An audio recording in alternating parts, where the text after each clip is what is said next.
नागपूरच्या बजाजनगर परिसरात ऑनलाईन पेमेंटच्या नावावर हॉटेल व्यवस्थापनाची फसवणूक करण्यात आली.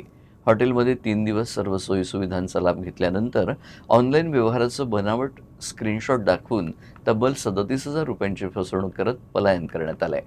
या प्रकरणी बजाजनगर पोलिसांनी गुन्हा दाखल करून तपास सुरू केला आहे.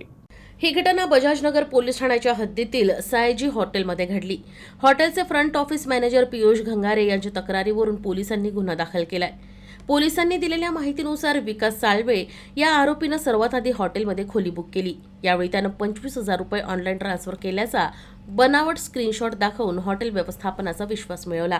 त्यानंतर दुसऱ्या दिवशी त्याचे साथीदार सागर डाके आणि सिद्धार्थ पोहरे देखील हॉटेलमध्ये आले. तिघांनी 2 दिवस हॉटेलमध्ये मुक्काम करत खोली, भोजन आणि इतर सुविधांचा लाभ घेतला.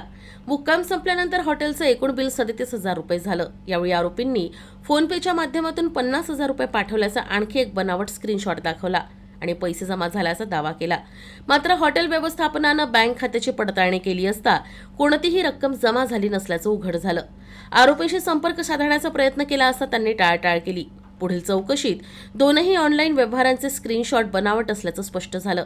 यानंतर हॉटेल व्यवस्थापनानं पोलिसात तक्रार दाखल केली. या तक्रारीच्या आधारे बजाजनगर पोलिसांनी विकास साळवे, सागर डाके आणि सिद्धार्थ पोहरे यांच्या विरोधात गुन्हा दाखल करून तपास सुरू केला है. सयाजी इनका जो है वो टोटल कॉस्ट हुआ था रूम का और अदर एक्सपेंसेस पकड़ के 37,500 समथिंग.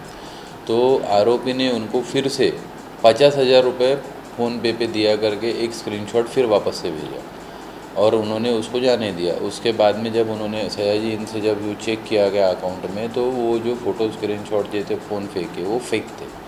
वो फेक होने की वजह से हमने उसका इंक्वायरी किया. इंक्वायरी करके कल गुना दाखिल किया गया है.